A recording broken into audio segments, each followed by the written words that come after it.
بسم الله الرحمن الرحيم. الحمد لله رب العالمين، وبه نستعين على أمور الدنيا والدين.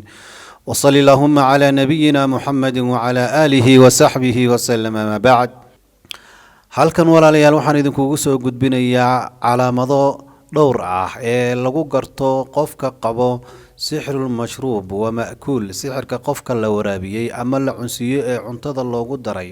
haddaba calaamadahan qofkii isku arko wuxuu ogaanayaa qofkaasi inuu yahay qof masxuur ah ee la sixray.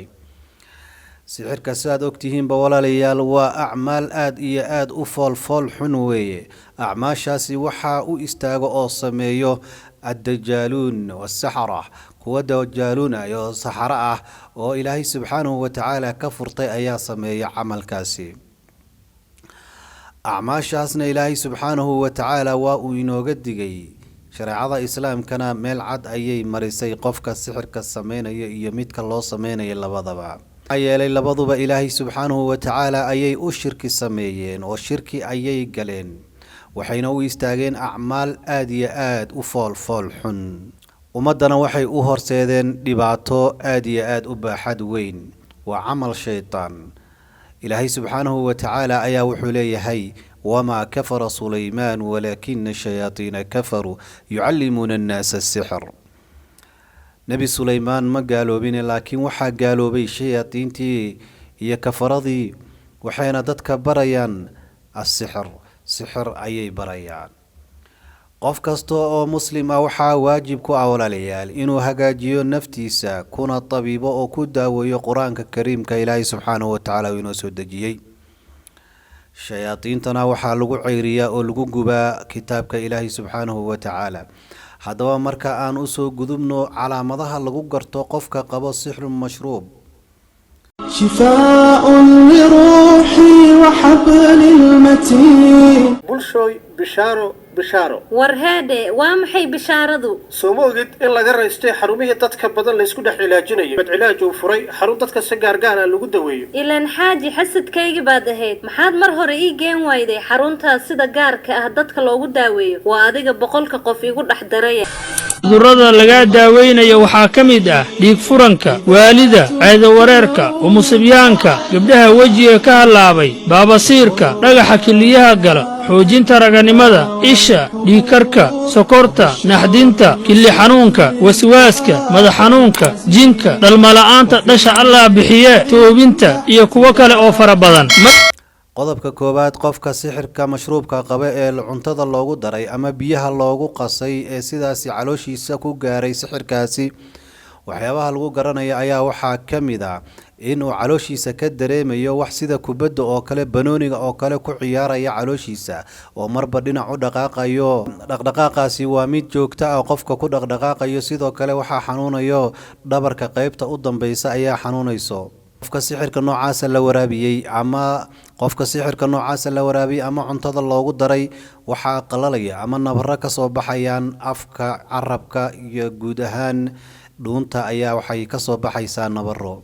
qofka sixirka loo sameeyey waxaa xanuunayo caloosha qaybteeda dambe ayaa xanuunayso. cinda nisaa, haweenka oo kale wareega ayaa xanuunayo, qaybta minka uu ku fadhiya ayaa xanuunaysa. sidoo kale haweenku waxay yeelanayaan cilad ku saabsan xagga caadada. dhiigga ayaa ka wareero, caadada ayaa ka go-do, caadada ayaa marna imaada marna iska tagto. qofka la waraabiyey sixirka mashruubka loo yaqaano ama ma'kuulka loo yaqaano, waxaa qofkaasi laga dareemayaa afkiisa shiir aanan marnaba loo adkeysan karin. shiirkaasi oo caloosha kasoo baxayo iyo afka iyo dhuunta dhammaan saameyn ku yeelanayo. waa nooca loo yaqaano sixru mashruub wa ma'kuul. calaamadahaas haddaad isku aragto waxay ka mid tahay qofka afkiisa hadduu mar walba iska shiirayo, si kasta oo sameeyo uu afkiisa iska shiirayo. qofka sixirka noocaasa loo sameeyey ee cuntada loogu daray ama biyaha lagu daray, wejigiisa ayaa waxaa bedelmayo midabkii hore ee lagu garan jiray, nabaro iyo madow iyo waxyaabo fara badan. waxaa kasoo baxayo wejigiisa nabaro iyo waxyaabo fara badan oo wejiga dhibaato u horseedayo ayuu yeelanaya lagu garanayaa.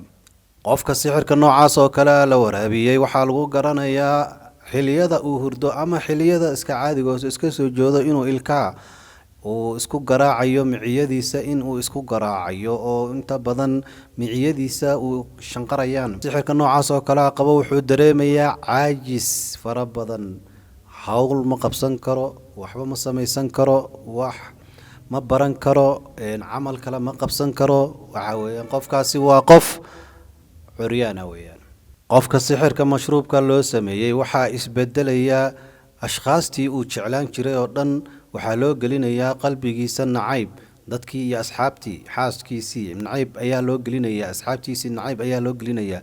waxaa isbedelaya dhammaan waxyaabihii uu jeclaay oo dhan waxaa loogu bedelayaa nacayb, inuu naco oo iskaga tago ayaa loo bedelayaa.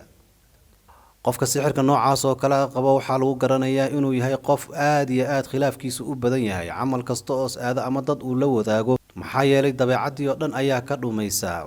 shukuug fara badan ayuu yeelanayaa oo daa'im ah oo iska joogta ah. waa iska sheeganaya, cidduu ka sheeganaya ma taqaanid, wuxuu sheeganayana ma garanaysid. maanta dhan wuu iska hadlayaa, waxbuu ka sheeganayaa, qof kaluu ka sheeganayaa. sidoo kale sixirka mashruubka ah khaasatan markii loo adeegsado xaaladda tafriiqa ee kala geynta, ninkii iyo xaaskiisa lagu kala geynayo, ninkii wuxuu u muuqanayaa xaaskiisii shaki fara badan ayaa gelaya.